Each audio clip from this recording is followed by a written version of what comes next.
या लड़की के माँ बाप ने उसकी शादी कहीं और कर दी होगी। प्यार में अक्सर ऐसा हो जाता है। बेचारा। फिर एक चुप्पी छा गई थी। लोग फिर आपसी बातों में मशगूल हो गए। वह वहां से उठकर कहीं दूर जा चुका था। उसने उस लड़की को अपने मकान के सामने वाली सड़क से गुजरते देखा था। उसे देखकर वह लड़की भी एक हल्की सी मुस्कान छोड़ जाती थी। वह यहीं के कॉलेज में पढ़ती थी। धीरे धीरे उस लड़की की मुस्कान ने उसे अपनी गिरफ्त में ले लिया था। जब वे आपस में मिले तो उसने लड़की से कहा था, तुम हर पल आंखों में छाई रहती हो, क्यों ना हम हमेशा के लिए एक दूजे के हो जाएं। उस लड़की ने कुछ नहीं कहा था। वह केमिस्ट से दवा खरीद कर चली गई थी। उसका चेहरा उदासी में डूबा था। उस लड़की का नाम नीलू था। नीलू के माता पिता उसके उदास चेहरे को देखकर चिंतित हो उठे थे। पिता ने कहा था, पहले तो नीलू के चेहरे पर मुस्कुराहट तैरती थी, लेकिन कई दिनों से उसके चेहरे पर गुलाब के फूल की तरह रंगत नहीं, वह चिड़ियों की तरह फुदकती नहीं, बल्कि किसी बासी फूल की तरह उसके चेहरे पर पीलापन छाया रहता है। नीलू की माँ बोली, लड़की सयानी हो गई है, कुछ सोचती होगी। नीलू के पिता बोले, क्यों नहीं इसके हाथ पीले कर दिए जाएं? माँ ने कहा, कोई ऊंच नीच ना हो जाए, इससे तो यही अच्छा रहेगा। नीलू की यादों को न भूल पाने वाले लड़के का नाम प्रकाश था। वह खुद इस कशिश के बारे में नहीं जानता था। वह अपने आप को संभाल नहीं सका था। उसे अकेलापन खलने लगा था। उसकी आंखों के सामने हर घड़ी नीलू का चेहरा तैरता रहता था। एक दिन प्रकाश नीलू से बोला, नीलू, क्यों ना हम अपने मम्मी डैडी से इस बारे में बात करें?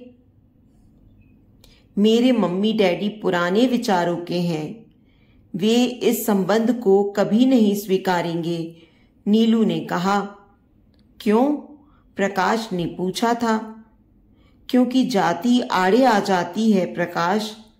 उनके विचार हम लोगों के विचारों से अलग हैं। उनकी सोच को कोई बदल नहीं सकता। कोई रास्ता निकालो नीलू, मैं तुम्हारे बिना एक पल भी नहीं रह सकता। नीलू कुछ जवाब नहीं दे पाई थी।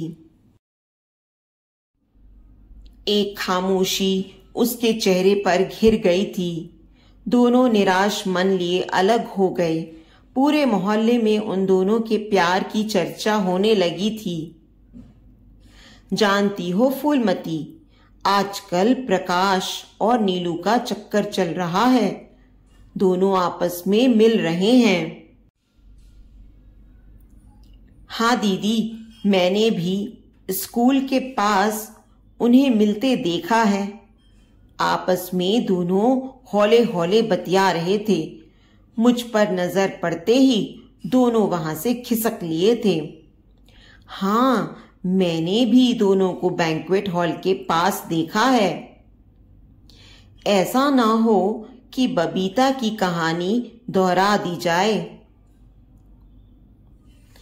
यह प्यार व्यार का चक्कर बहुत ही बेहुदा है।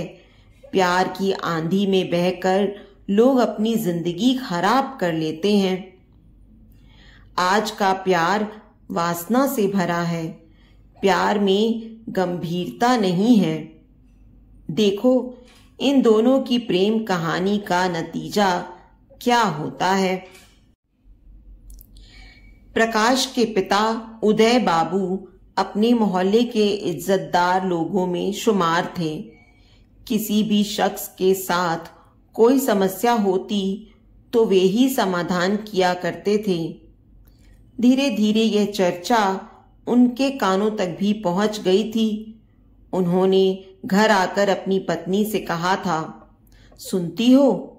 पत्नी निशा ने रसोई घर से आकर पूछा। क्या है जी? मोहल्ले में प्रकाश और नीलू के प्यार की चर्चा फैली हुई है, उदय बाबू ने कहा। तभी तो मैं मन ही मन सोचूं कि आजकल वह उखड़ा उखड़ा सा क्यों रहता है। वह खुलकर किसी से बात भी नहीं करता है। मैं प्रोफेसर साहब के यहाँ से आ रहा था, गली में 2-4 औरतें उसी के बारे में बातें कर रही थीं। मैं प्रकाश को समझाऊंगी कि हमें यह रिश्ता कबूल नहीं है, निशा ने कहा। उधर नीलू के मम्मी डैडी ने सोचा कि जितना जल्दी हो सके इसके हाथ पीले करवा दें, और वे इस जुगाड़ में जुट गए। नीलू को जब इस बारे में मालूम हुआ तो उसने प्रकाश से कहा, प्रकाश, अब हम कभी नहीं मिल सकेंगे। क्यों? उसने पूछा था।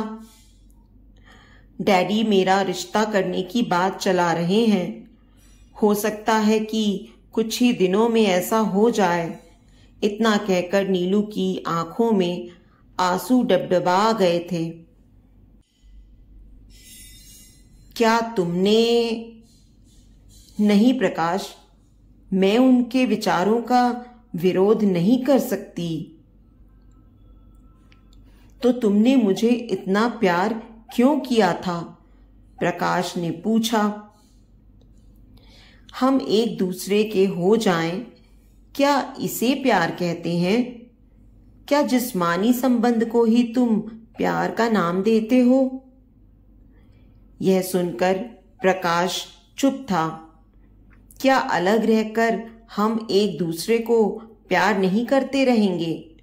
कुछ देर तक चुप रहकर नीलू बोली, मुझे गलत मत समझना, मेरे मम्मी डैडी मुझे बहुत प्यार करते हैं। मैं उनके प्यार को ठेस नहीं पहुंचा सकती। क्या तुम उनका विरोध नहीं कर सकती? प्रकाश ने पूछा। जिसने हमें यह रूप दिया है, हमें बचपन से लेकर आज तक लाड़ प्यार दिया है, क्या उनका विरोध करना ठीक होगा? नीलू ने समझाया। तो फिर क्या होगा हमारे प्यार का? प्रकाश ने पूछा। अपनी चाहत को पाने के लिए मैं उनके अरमानों को नहीं तोड़ सकती। उनकी सोच हमसे बेहतर है। इसके बाद वे दोनों अलग हो गए थे, क्योंकि लोगों की नजरें उन्हें घूर रही थीं। नीलू के मम्मी डैडी की आंखों के सामने बरसों पुराना एक मंजर घूम गया था। उसी मोहल्ले के गिरधारी बाबू की लड़की बबीता को भी पड़ोस के लड़के से प्यार हो गया था। उस लड़के ने बबीता को खूब सपने दिखाए थे, और जब उसका मकसद पूरा हो गया था तो वह दिल्ली भाग गया था। कुछ दिनों तक बबीता ने इंतजार भी किया था। गिरधारी बाबू की बड़ी बेइज्जती हुई थी। कई दिनों तक तो वे घर से बाहर निकले ही नहीं थे। इतना बोले थे, यह तुमने क्या किया बेटी? बबीता मुंह दिखाने के काबिल नहीं रह गई थी। एक दिन चुपके से मुंह अंधेरे घर से निकल पड़ी और हमेशा हमेशा के लिए नदी की गोद में समा गई। गिरधारी बाबू को जब पता चला तो उन्होंने अपना सिर पीट लिया था। नीलू की शादी उमाकांत बाबू के यहाँ तय हो गई थी। जब प्रकाश को शादी की जानकारी हुई तो उसकी आंखों में आंसू डबडबा आए थे। वह अपने आप को संभाल नहीं पा रहा था। प्रकाश का एक मन कहता, मोहल्ले को छोड़ दूं, खुदकुशी कर लूं। दूसरा मन कहता, ऐसा करके अपने प्यार को बदनाम करना चाहते हो तुम? नीलू के दिल को ठेस पहुंचाना चाहते हो तुम? कुछ पल तक यही हालत रहे। फिर प्रकाश ने सोचा कि यह बेवकूफी होगी, बुज़दिली होगी। उसने उम्र भर नीलू की यादों के सहारे जीने की कसम खाई। नीलू की शादी हो रही थी, खूब चहल पहल थी। मेहमानों के आने जाने का सिलसिला शुरू हो गया था। गाजे बाजे के साथ लड़के की बारात निकल चुकी थी। प्रकाश के घर के सामने वाली सड़क से बारात गुजर रही थी। वह अपनी छत पर खड़ा देख रहा था। वह अपने आप से बोल रहा था, मैं तुम्हें बदनाम नहीं करूंगा नीलू, इसमें मेरे प्यार की रुसवाई होगी। तुम खुश रहो, मैं तुम्हारी यादों के सहारे ही अपनी जिंदगी गुजार दूंगा। प्रकाश ने देखा कि बारात बहुत दूर जा चुकी थी। प्रकाश छत से नीचे उतर आया था। वह अपने कमरे में आकर कागज के पन्नों पर दुधिया रोशनी में लिख रहा था, प्यारी नीलू। वे पल कितने मधुर थे जब बाग में शुरू में हम तुम मिले थे। तुम्हारा साथ पाकर मैं निहाल हो उठा था। मैं रात भर यही सोचता था कि वे पल जो हम दोनों ने एक साथ बिताए थे वे कभी खत्म ना हो, पर मेरी चाहत के टीले को जमीन से उखाड़कर टुकड़े टुकड़े कर दिया गया। मैं चाहता तो जमाने से रूबरू होकर लड़ता, पर ऐसा करके मैं अपनी मोहब्बत को बदनाम नहीं करना चाहता था। मेरे मन में हमेशा यही बात आती रही कि वे पल हमारी जिंदगी में क्यों आए। तुम मेरी जिंदगी से दूर हो गई हो। मैं बेजान हो गया हूँ। एक अजीब सा खालीपन पूरे शरीर में पसर गया है। संभाल कर रखूंगा उन मधुर पलों को जो हम दोनों ने साथ बिताए थे। तुम्हारा प्रकाश। प्रकाश की आंखें आंसुओं से टिमटिमा रही थीं। धीरे धीरे नीलू की यादों में खोया वह सो गया था।